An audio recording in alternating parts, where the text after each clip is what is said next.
Montana Territory, December 1881. The wind tore across the Bitterroot Range like it held a grudge. Silas Langford reined in his horse at the top of a narrow ridge, his breath fogging the air. Below, the valley was thick with snow, the pine trees heavy and drooping under the weight of it. He had been riding since dawn, checking fence lines and keeping an eye out for stray cattle, but now something caught his eye, a patch of dark against the white, too still to be an animal. He nudged his horse down the slope. As he drew closer, the shape became clear. A woman crumpled into the snow like she had dropped from the sky. Her coat was thin, torn near the shoulder, her boots soaked through. Her lips were blue, she did not move. "Hey," Silas said, swinging down from his saddle. He knelt beside her, brushing snow from her face. "Hey, hold on now." "Can you hear me?" Her eyelids fluttered open, barely. Her voice came out in a cracked whisper. I can't pay you back," Silas blinked, startled. "I am not asking for anything. You are freezing to death." He scooped her up carefully, her body light and limp in his arms. Her skin felt like ice. His horse shifted as he mounted up with her held close, but did not protest. The ranch was 3 miles out. He pushed the gelding fast, faster than he would ever risk in snow like this, but he could feel her heartbeat through his coat, weak, but still there.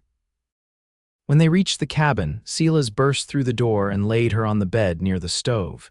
He stoked the fire until it roared, then stripped off her coat and wet boots. Her dress was damp through. He hesitated only a second before wrapping her in every dry blanket he had. He sat beside her, rubbing her hands between his own. She stirred again, eyes cracking open. "You are all right," Silas said. "You are safe." I was trying to get to Missoula," she said, voice rough and low. "Got turned around. Missoula is nearly 40 miles west," he said. "You would never have made it in this storm." Her eyes filled with something between fear and shame. "I was not thinking straight." Silas poured a tin cup of broth and helped her sip. She winced, but drank. "Name's Silas Langford," he said. "You got a name?" She hesitated. "Zadie Fletcher?" "Zadie," he repeated. "How long were you out there?" "Since yesterday morning." "God," he muttered, shaking his head. "That storm started before noon. You are lucky I found you." She looked away. "I do not feel lucky you are alive." "That counts for something?" Zadie's eyes closed, exhaustion pulling her back under. Silas stayed close, checking her breathing, watching the pink return slowly to her cheeks. By morning she was stronger. Her color had improved, though her limbs still trembled when she tried to sit up. "I do not want to be a burden," she said. "You are not. I told you I cannot pay you back, not for this." Silas sat across from her at the table, setting down a bowl of warmed oats. "I did not carry you out of that snow for payment." "Then why?" Her eyes searched his. "You do not even know me." He looked at her a long moment. "Because I could not leave you there." They ate in silence after that, but something had shifted. Zadie's guard eased just slightly. Silas noticed the way her fingers curled around the cup, delicate but steady. She had not asked for help, but she had not refused it either. That night she sat near the fire while he mended a broken bridle. Her hair had dried into soft, dark waves. She watched the flames, her voice quiet. "I was a teacher," she said, "back in Helena, but the school closed. I was heading west to find work. I thought I could make it." Silas looked up. "You should not have been out alone." "I know that now." She met his gaze. "I lost my brother last year. He was all I had left, I think. I think I forgot how to ask for help after that." He nodded, understanding that kind of grief. "You do not have to ask now. You are here. That is enough." The next few days passed in slow rhythm. The storm faded, the snow stopped falling. Zadie regained strength. She helped where she could, folding linens, washing up, brushing down the horse with slow, careful movements. Silas watched her with a quiet kind of awe. She was not fragile, not really. She was surviving, like him. They shared meals, shared silence. At night, she slept in his bed while he took the cot by the stove. He never crossed that line, never asked for more, but one evening, 5 days after he found her, she stood in the doorway of the cabin, wrapped in a blanket, looking out across the snow-covered valley. "It is beautiful," she said softly. Silas stood beside her. "It is lonely sometimes." She tilted her head toward him. "Not as lonely as a city with no one left in it." He looked at her, really looked. Her face was flushed from the cold, her expression open now, trusting. "I liked the quiet here," he said, "but it is better with you in it." Zadie turned to him, eyes bright and unsure. You mean that? I do. She reached for his hand, her fingers threaded between his, warm, willing. I do not have anything to offer you, Silas, she whispered. No money, no family, just me.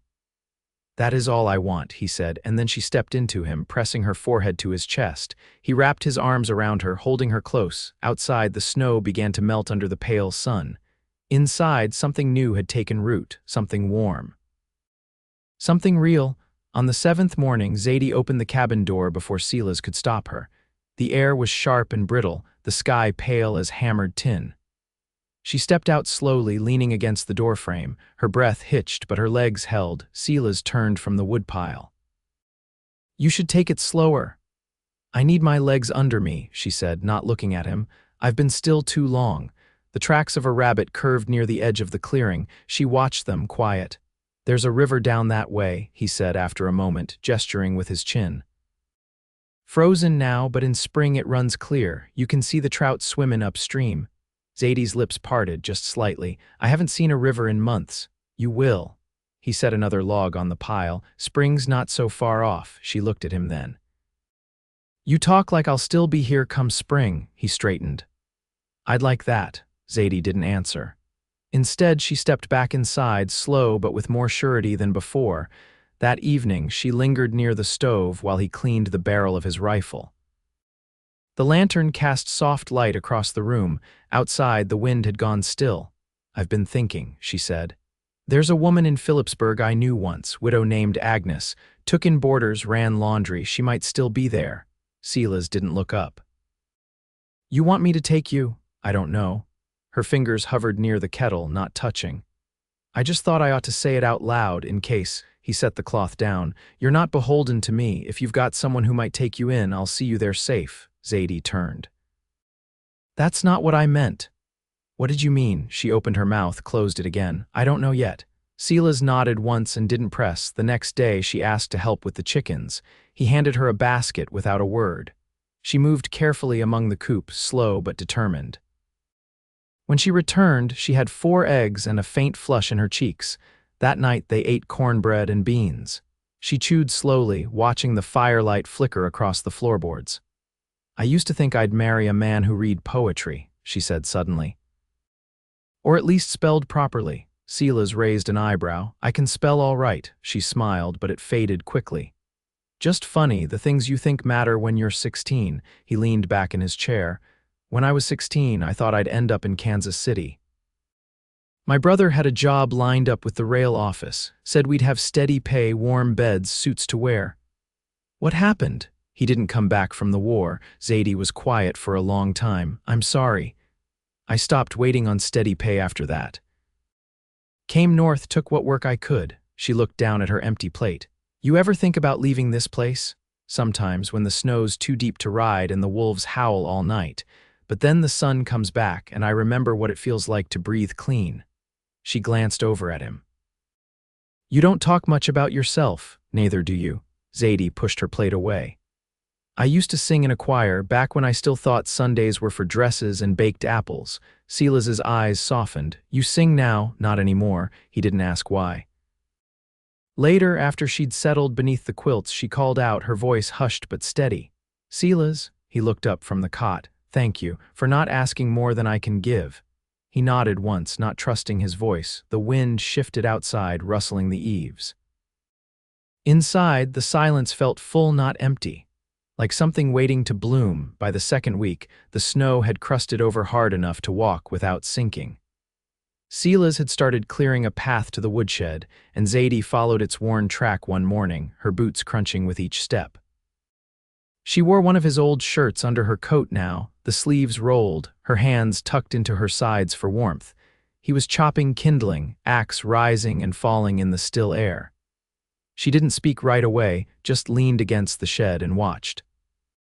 You ever think about building onto the cabin? She asked. He set the axe down and brushed the back of his hand across his brow. Sometimes. Thought maybe a lean-to for the tools, maybe a second room off the back if I ever needed it. Zadie tilted her head. A second room would be nice. Give a body someplace to read or sew. You sew? I did. I'm not quick, but I can keep a hem straight. She glanced down at the coat sleeve where she'd repaired a tear in the lining. "It's been a while." Silas nodded and reached for the stack of wood. "I've got some canvas stored in the loft. Could nail it up for a draft curtain just to start." Zadie smiled, faint but real. "That'd be something." They loaded the kindling into a sack, walking back toward the cabin together. The smoke from the chimney curled up thin and gray, and the sky above it was pale as bone. Inside, she stirred a pot of dried apples on the stove while he rolled tobacco at the table. Her hands moved slow but sure. "You always live up here alone?" she asked. He tapped ash into a tin lid. "For the last 4 winters, yeah, no neighbors. Closest ranch sits 8 miles northeast. Old couple the Dawsons, they keep to themselves." Zadie nodded, still stirring. "It's strange how quiet the world gets out here. In Helena, there was always something, carts, dogs, shouting on the street. Here it's like even the birds hush. You miss it. I thought I would. But maybe I don't."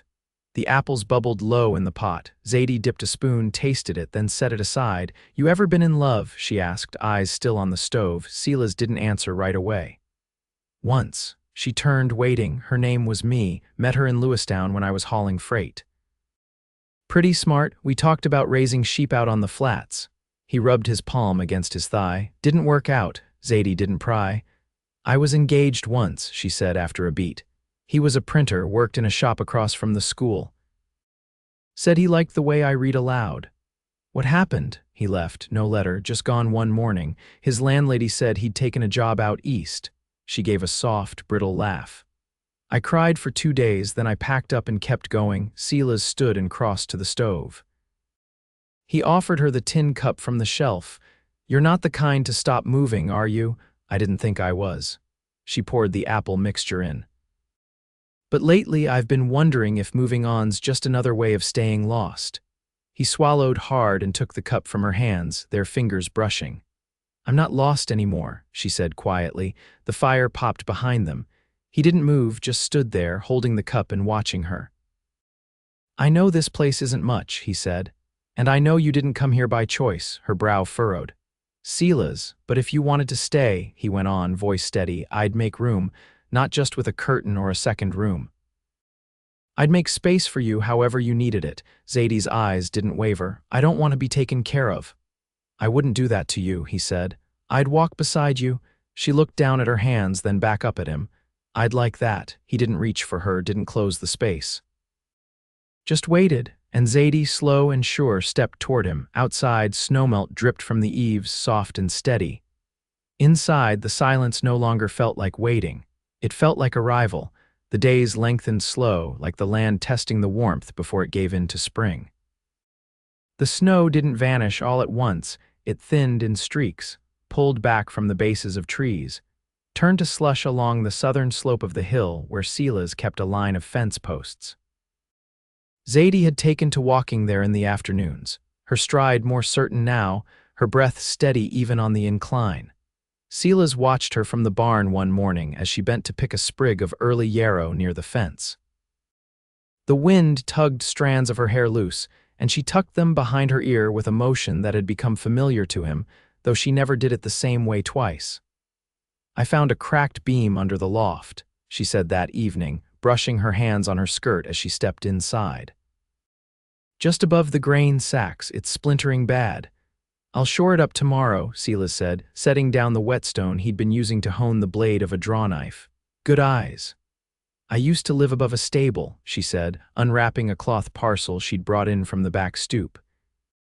"One good rain and the ceiling caved in on 3 hens and my second-best boots. Learned to look up after that." He chuckled low. "Sounds like a hard-earned lesson." She met his gaze across the room. "Most of mine are." After supper, she brought out a pile of mending she'd found in the bottom of a trunk, a frayed cuff, a torn saddle blanket, a collar needing buttons. She sat near the fire with her needle, the thread catching the light as it moved between her fingers. Silas read from an old almanac, pausing now and then to glance at her, the quiet between them threaded with a kind of ease he hadn't known in years. "I had a notion once to keep a garden," she said, not looking up from her stitching. "Back when I was teaching." Had a window box with basil and something that might have been thyme, though I never was sure I got the leaves right. There's space enough out back, he said. Soil's rocky, but it can be worked. She nodded, tying off a thread. Could put in beans, maybe carrots. Something that holds. You planning to stay that long? Zadie laid the mended cloth aside. Depends. On what? She set her hands in her lap. On whether this is a place I can belong to, not just hide in. Silas shut the book. I don't want you to hide. I know. She looked at him then, not just with her eyes, but with something deeper, something that had slowly uncoiled in her over the past weeks. I want to again. I think maybe I do. He stood and crossed to the window. The moon was rising, pale and sure. I don't know what a man's supposed to say to that. You don't have to say anything, she said gently. I just needed to speak it. He turned. You've already changed this place, Zadie. Without trying, she rose, the hem of her skirt brushing against the wood floor. You've given me a roof and quiet and your trust. That's not nothing. It's not all I want to give. Her breath caught just once. Then she stepped to him, her hand brushing his sleeve. I don't want to go to Phillipsburg, she whispered. You don't have to. He cupped her face, rough thumb tracing the curve of her cheekbone. She leaned into the touch like she'd been waiting on it without knowing. When their mouths met, it wasn't rushed or uncertain, it was steady.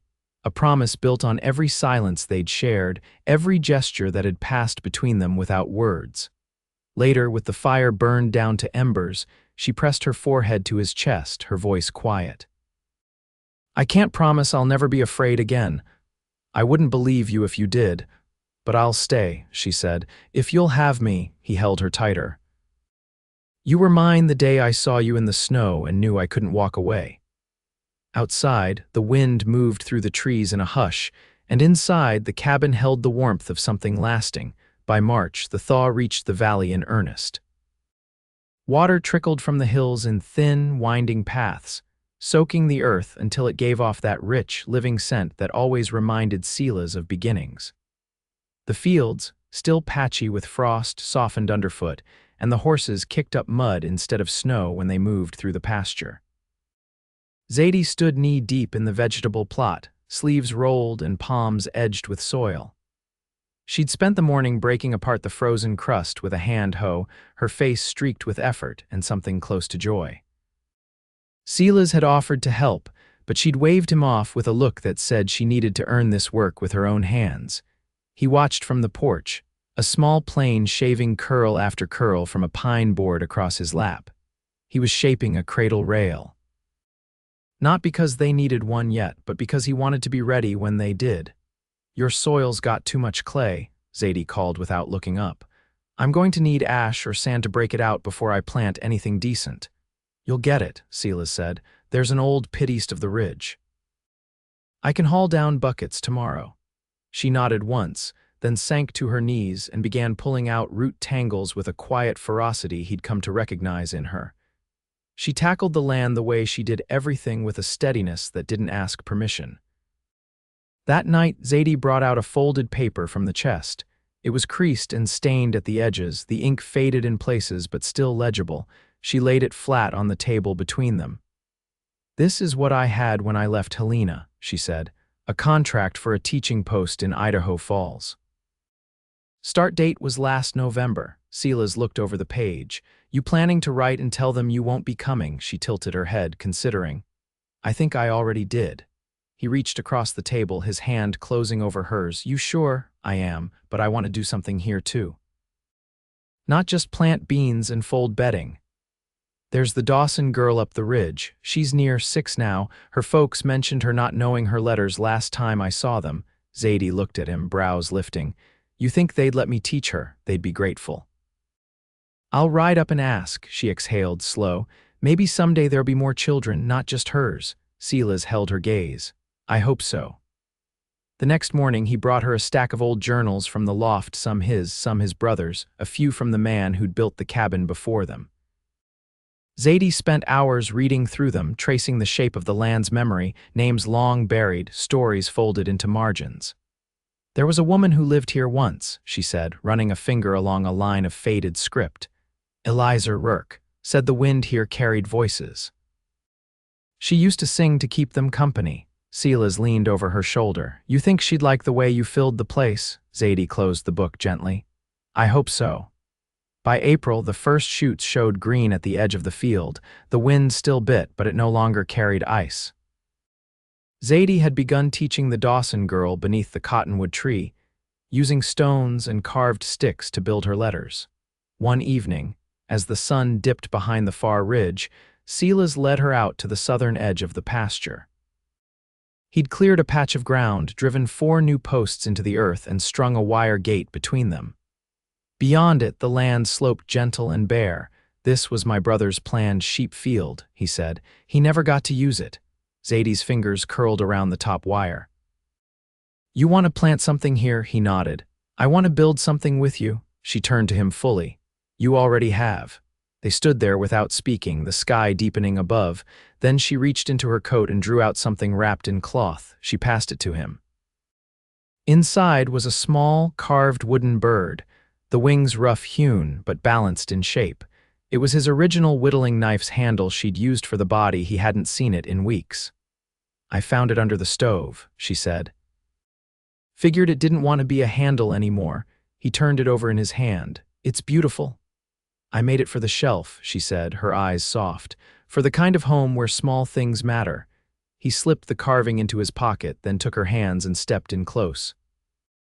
You're my home, he said, and I want to marry you. Zadie didn't blink, didn't falter. Good, because I already decided to say yes. They wed under the cottonwood tree the following Sunday. Mrs. Dawson brought bread and her husband brought a fiddle. The girl came with a crown of woven twigs and handed it up to Zadie like it was gold. They spoke their vows with clear voices and steady hands. No preacher, just the land and the quiet and the knowing. Afterward, they danced in the field until the sun disappeared and the stars came out one by one. That summer, Zadie's garden flourished, beans climbing the trellis, carrots fattening beneath the soft black loam. The Dawson girl learned to read 3 whole stories by heart, and Silas built a bench beneath the tree for lessons. They added a second room to the cabin. Not because they needed it yet, but because one day they would. When the nights turned cold again and the fire crackled in its old place, Silas would watch Zadie as she read aloud from the journals she'd copied into clean paper, her voice soft and even, the light catching in her hair. And when she'd finished the last line, she'd close the book and look up at him with a contentment that needed no words. They built their days slow and honest, like fence posts driven deep into thawed earth. And when the first snow fell again the following year, it found them not alone, not waiting, but together, rooted, warm, and wholly home.